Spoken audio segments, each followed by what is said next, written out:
Alright everybody, welcome back to the garage. So until we have a large box here, should be a 19-gallon front fuel tank for this thing, as well as there's our fuel pump. This should be the last video this year. I want to start out with that, so if it is, everyone have a happy New Year's, whatever, be safe, you know, all that fun jazz. But hopefully we can get this tank in here. We're going to do a little bit extra or underneath there. Such as I'm going to scrape off a lot of the rust, put some rust reformer on stuff. It's a new thing, a 2-coat system. I just grab it so I can tell you exactly what it is in case anybody else likes it or is curious about it. If you find this video in a while, you can ask me how it's done. This card cleaner. This Permatex rust treatment. Essentially, it says it destroys rust on contact. But my understanding of it is it gets in there, the first coat will turn whatever rust is still there black, and then you can put a second coat on it and that'll help really lock it in. My understanding behind it is it won't 100% stop the rust from actually happening, but it will drastically slow it down. Now some of the downsides are, some of the areas I'm going to be putting it on the frame rail are the brake lines, fuel lines, some electronics, stuff like that. So I'm not going to be able to clean it off perfectly. Essentially, I'm going to go down there with a wire brush, clean off all the big stuff that I can. I'm not going to get everything on the bare steel, which is what I really would like to do. However, that's not applicable in that one situation. There still are different areas down there that I am going to try to do that on and actually then get it done the correct way. But where all those lines are, I'm not currently, at this exact moment, planning on replacing all of those lines, or if any of them. Still the plan is to get this thing driving. Like I said, it was supposed to be done late November. It's now almost late December. And now the hope is just to have the thing sitting and idling prior to January, which even that could be a stretch, because there still are things up there that need done, plumbing wise, and just finished up. This and that pump are a large part of that. So once we get this fuel system all tidied up, fuel going to the engine, I think a little bit of it then is just going to be, well, I could probably just plug vacuum lines honestly and call it a day and say that it runs and drives. However, that means all the accessories also would not still be on. So we're going to see how things go.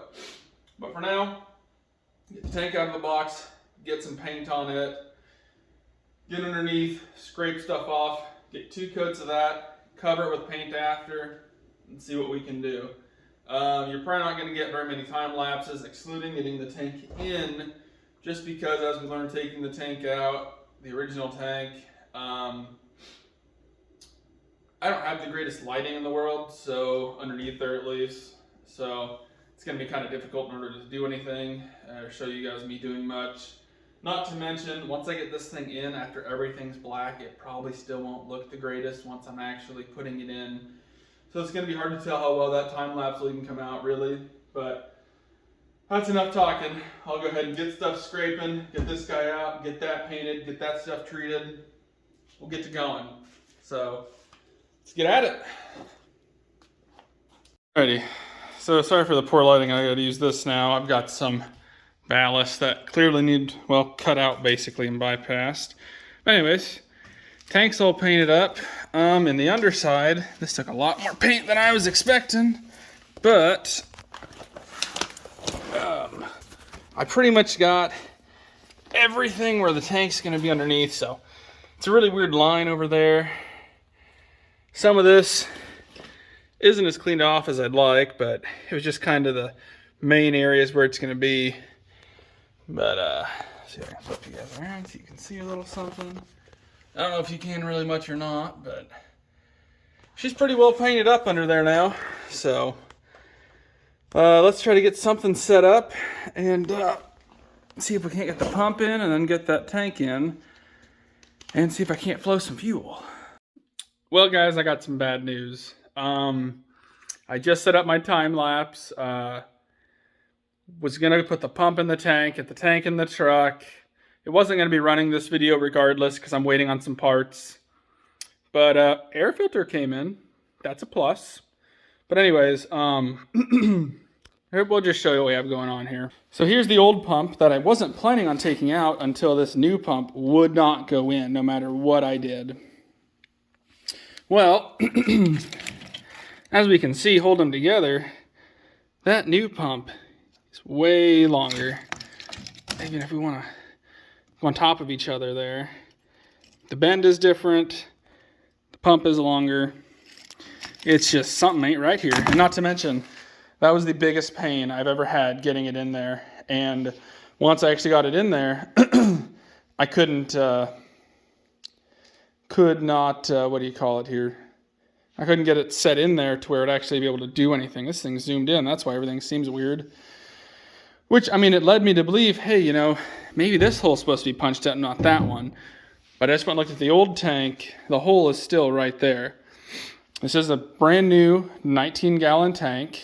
The only thing I haven't done yet, which we can do on video, is we'll haul this guy out and compare it to the old one. But to me, everything looks the same. But that pump is clearly different.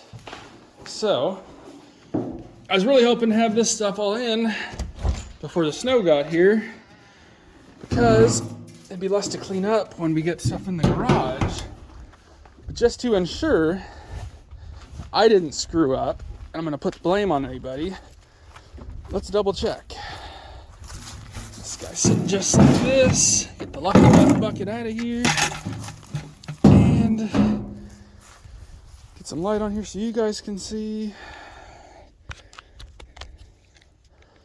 It's not lined up perfectly, but these are the exact same tanks.